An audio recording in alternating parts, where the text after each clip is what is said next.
Assalamualaikum warahmatullahi wabarakatuh. Halo sahabat PCI, kembali lagi di PCI Podcast. Hari ini bersama dengan saya Rizmi Nurhandari, kita akan sama-sama nih berbincang santai dengan salah satu tenaga pendidik di SMP Prima Cendekia Islami.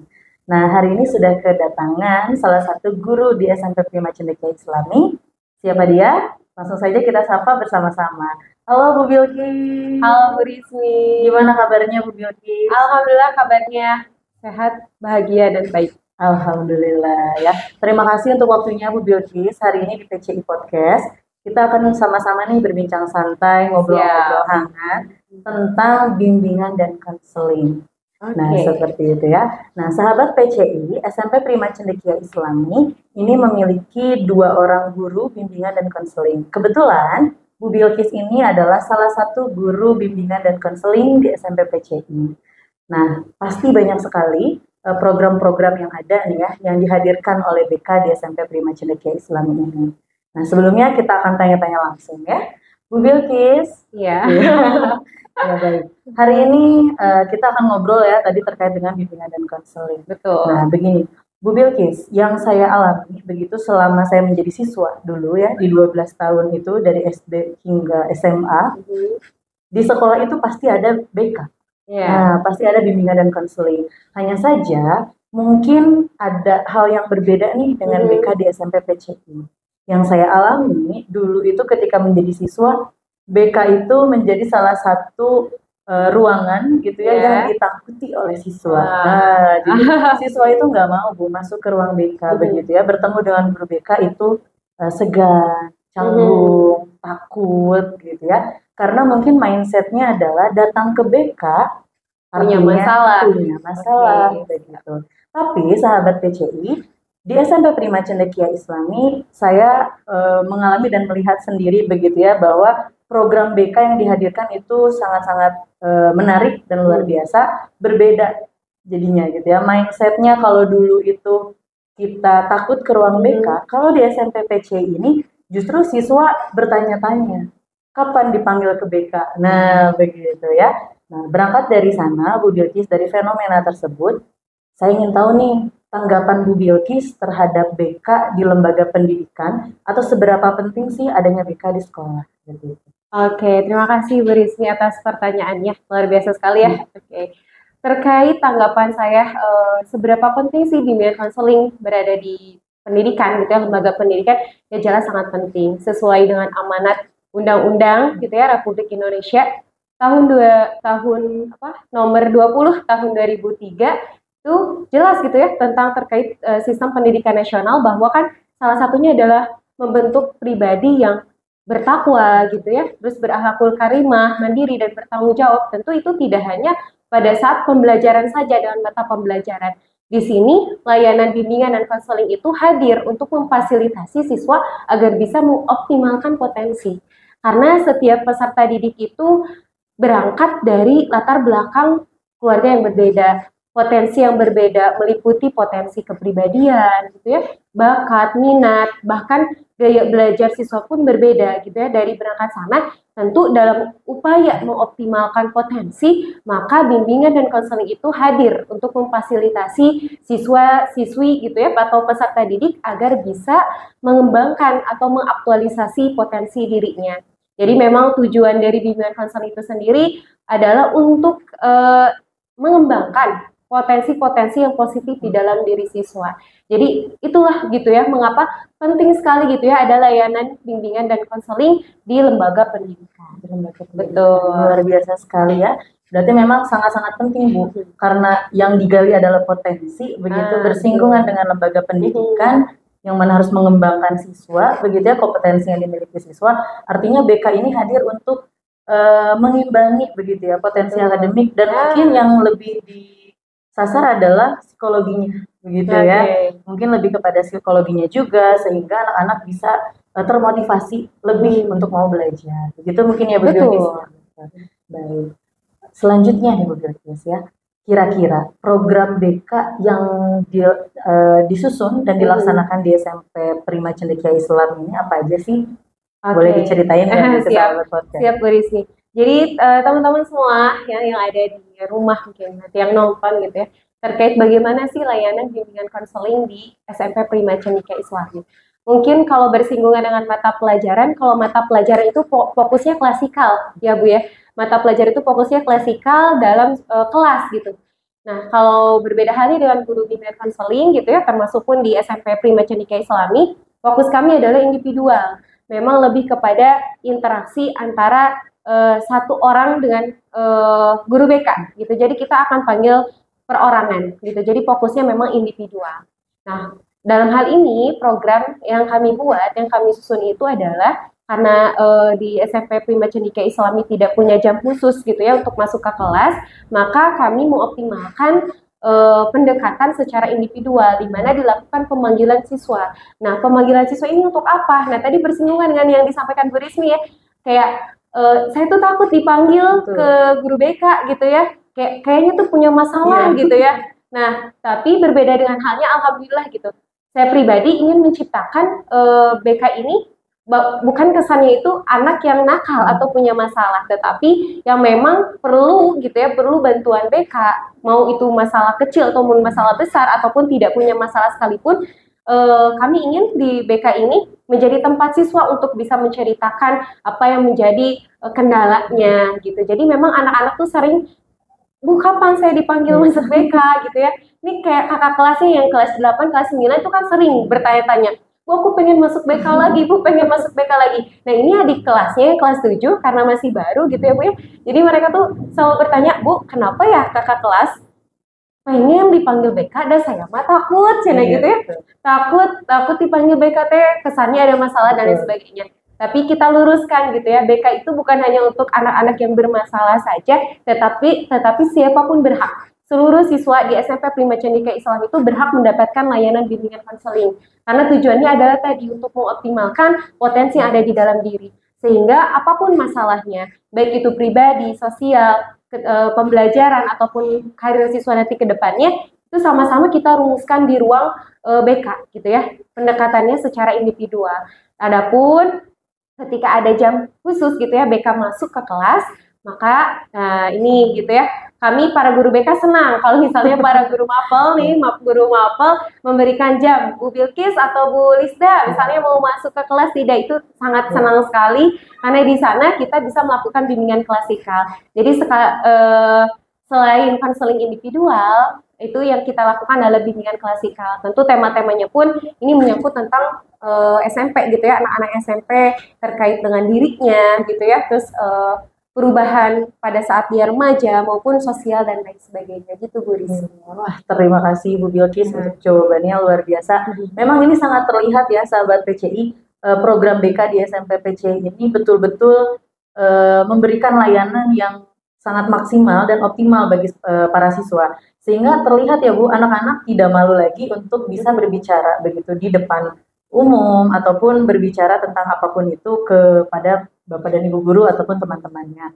Sehingga mungkin dari bimbingan individual itu ya Bu ya, bisa muncul motivasi untuk keberanian mereka berbicara begitu akan sebuah hal yang memang mengganggu proses belajar mereka begitu ya. Nah, itu salah satunya yang membedakan Bu BK di SMP PCI dengan BK mungkin di sekolah-sekolah lain yang dulu juga saya alami begitu ya, ketika menjadi siswa nggak takut ke BK karena ada masalah. Padahal kita justru perlu guru BK untuk menemukan solusi terkait dengan motivasi belajar. Terkadang kan moodnya naik turun ya anak-anak ya, gitu. Mood kita gitu sebagai remaja, apalagi anak-anak pasti naik turun. Nah begitu. Nah tadi kan disinggung oleh Bu Bilkis, ada yang tentang potensi diri, kalau lagi curhat ya Bu ya anak-anak gitu. Kira-kira bisa nggak ya dikasih tahu kasus apa aja sih yang biasanya anak-anak sampaikan gitu. Secara garis besar lebih banyaknya mengenai hal apa sih? Oke, karena mungkin ini SMP ya Bu ya, jadi peralihan dari masa kanak-kanak menuju remaja, menuju dewasa, dan jadi anak berada di fase remaja, tentu ini masalah yang muncul pun luar biasa juga. Ya ternyata fase remaja itu fase rentan sebetulnya. Kalau mereka bisa melewati fase remaja ini dengan baik, maka dia akan berhasil gitu nanti menuju peralihan ke dewasanya. Tapi kalau ternyata di fase remaja ini mereka tidak mampu dalam menghadapi masalah-masalah yang terjadi di fase remaja, tentu mereka akan gagal gitu untuk nanti peralihan ke fase dewasanya. masalah apa yang sering muncul pada remaja gitu ya, apalagi khususnya siswa SMP ini, tentu tentang kepercayaan dirinya, tentang kepercayaan diri bahwa mereka tuh lebih insecure, bahasa sekarang tuh ya insecure gitu ya terhadap Bu, kenapa orang lain bisa gini kok aku belum dan lain sebagainya, lebih kepada seperti itu. Banyak gitu ya, tidak hanya satu dua tapi memang beberapa gitu ya, sebagian juga siswa-siswa kita mengalami seperti itu dan kita saya pun melakukan pendekatannya.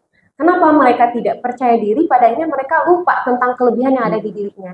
Jadi kalau ditanya gitu ya kepada siswa gitu, lebih tahu kekurangan atau kelebihan yang ada di diri, maka siswa itu akan paling banyak gitu ya, akan paling senang pasti akan mengungkapkan kekurangan diri dibandingkan dengan kelebihan diri. Nah ini yang harus kita luruskan bahwa setiap orang itu unik, setiap orang itu punya kelebihan dan kekurangan gitu ya. Jadi mereka harus bisa mengetahui dulu apa nih kelebihan yang ada di dalam dirinya. Itu paling senang gitu ketika konseling seperti itu, terus diperkuat lagi dengan bimbingan klasikal gitu melalui kegiatan journaling dan lain sebagainya. Selain tentang masalah kepercayaan diri, tentu tahap lagi gitu ya, bagaimana cara membangun pertemanan yang positif. Nah, itu biasanya kadang suka ada tuh konflik antara pertemanan. Nah, itu ada gitu ya yang curhat gitu ya, curcol Bu bagaimana sih ini kayak gini, sih ini kayak gini.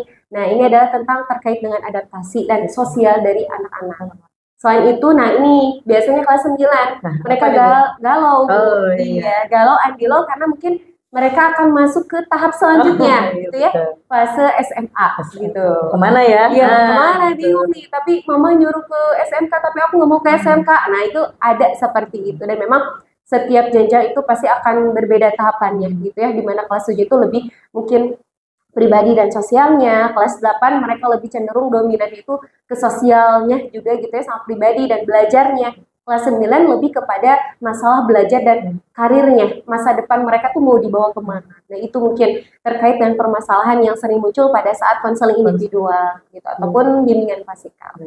Wah, luar biasa ya. Tapi ujung-ujungnya memang betul-betul kepada potensi diri lagi ya Bu ya. Nah bagi siswa gitu ya yang ada di SMP Prima Cendekia Islami ataupun dimanapun itu berada, penting sekali untuk bisa berdiskusi nih dengan guru BK yang ada di sekolah, selain dengan wali kelas, mungkinnya dengan guru yang lain, tapi kunci mungkin bisa ngobrol nih nanti dengan guru BK-nya, biar apa? Biar lebih tergali lagi ya Bu ya motivasinya, terus bisa saling mencurahkan, dan mungkin juga akan ada ini Bu, informasinya terkait dengan potensi siswa begitu ya, akan ada komunikasi dengan orang tua mungkin ya, sehingga orang tua pun mengetahui bagaimana perkembangan dari putra-putri. Ada konsultasi ya. Ada konsultasi dengan orang tua. Jadi memang kami juga membuka gitu ya, para guru BK membuka peluang juga untuk orang tua yang ingin konsultasi itu silahkan, terbuka, sangat terbuka sekali, ya? Dipersilakan sekali gitu ya. Jadi boleh mungkin melalui kontak wali kelas dan nanti dihubungkan dengan guru BK, itu sangat-sangat boleh gitu. Wah, luar biasa sekali. Nah Bu Bilkis, sejauh ini ya, Ibu sudah berapa lama sih menjadi guru BK? Jadi penasaran ya. Sudah berapa lama? Sebetulnya kalau untuk pengalaman ya masih jauh ya Bu ya. Cuman alhamdulillah sampai di tahap ini juga kami bersyukur gitu ya, 3 tahun lah menjadi guru BK. Ini menjadi pengalaman yang luar biasa bagi saya. Saya pun banyak belajar dari siswa-siswi gitu ya, maupun dari orang tua itu sendiri.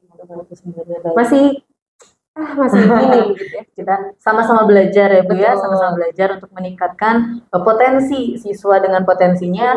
Kita pun sebagai guru, kita juga selalu mengembangkan di setiap hari. Betul ya. Nah, tadi kan banyak sekali diskusi Ibu dengan siswa, juga dengan konsultasi dengan orang tua. Kira-kira, dan Ibu juga sudah memasuki tahap 3 tahun ya menjadi guru BK, begitu. Kira-kira hal-hal yang menyenangkan selama menjadi guru BK itu apa aja sih Bu? Oke. Untuk guru BK sendiri, keterampilan yang utamanya adalah mendengar dengan baik ya Bu Disni ya. Menyimak ya kalau di bahasa Indonesia. Menyimak lah kalau bahasa Indonesia. Kalau di BK sendiri kan mendengar ya, secara aktif apa yang disampaikan oleh konseli atau dalam ini dari siswi ataupun orang tua ataupun guru bahkan gitu ya. Jadi memang inilah pengalaman menyenangkannya. Saya pribadi banyak mendapatkan pengalaman gitu ya dari siswa itu sendiri gitu, mengenai latar belakang mereka, terus orang tua, cara mendidik orang tua itu seperti apa yang akhirnya membentuk anak seperti ini.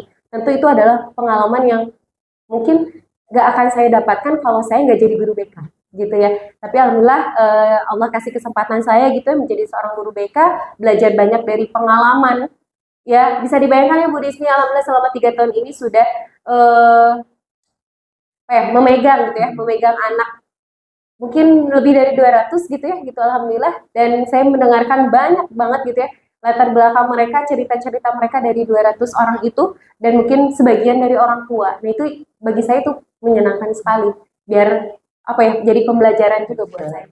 Berarti salah satu bekal menjadi guru BK adalah menjadi pendengar yang baik begitu ya Bu ya. Betul, Menjadi betul. pendengar yang baik, juga mau mendengarkan keluh kesah kan biasanya Betul. kalau ke BK tadi ya adanya kegalauan atau apa, dan itu harus kita dengarkan dengan baik begitu. Luar biasa sekali ya sahabat PCI dimanapun Anda berada. Itulah beberapa hal-hal begitu yang sangat penting yang ingin kita bahas begitu terkait dengan bimbingan dan konseling. Nah sebelum ditutup, apa sih Bu harapan dari Bu Bilqis sebagai guru BK bagi para siswa? Baik itu siswa SMP Prima Cendekia Islami ataupun siswa atau putra-putri dimanapun berada. Baik, terima kasih Bu Rizky. Mungkin ini sekalian closing statement ya. Oke.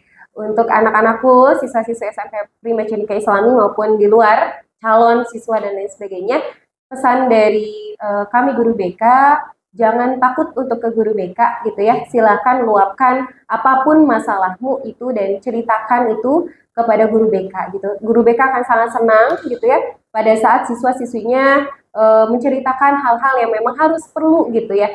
Masuk ke BK itu bukan berarti kalian nakal, siswa nakal, tapi kalian yang ingin cari solusi gitu ya. Kalian yang ingin cari solusi dan kita akan berdiskusi sama-sama untuk menemukan solusi yang terbaik. Utamanya untuk pengembangan potensi diri kalian menjadi lebih semakin terasa lagi. Mungkin itu Bu Rizky. Luar biasa sekali, terima kasih Bu Bilqis atas semua jawabannya, atas semua penjelasannya terkait dengan bimbingan dan konseling ini ya. Nah, mungkin tadi pesan-pesannya juga sudah disampaikan oleh Bu Bilqis bahwa jangan takut untuk datang ke ruang BK, begitu ya. Betul. Terutama yang ada di SMP Prima Cendekia Islami ini sudah berjalan dengan sangat baik dan juga selalu dimaksimalkan dalam setiap langkahnya untuk bisa membantu putra-putri Bapak Ibu siswa-siswi SMP Prima Cendekia Islami bisa lebih mengembangkan diri baik secara akademis, psikologi dan lain-lain. Nah begitu, mungkin sahabat PCI itu saja untuk kegiatan PCI Podcast hari ini. Ditunggu untuk podcast-podcast lainnya. Mungkin saya Rizmi Nur Andari, izin pamit. Terima kasih banyak, sampai jumpa. Wassalamualaikum warahmatullahi wabarakatuh. Waalaikumsalam.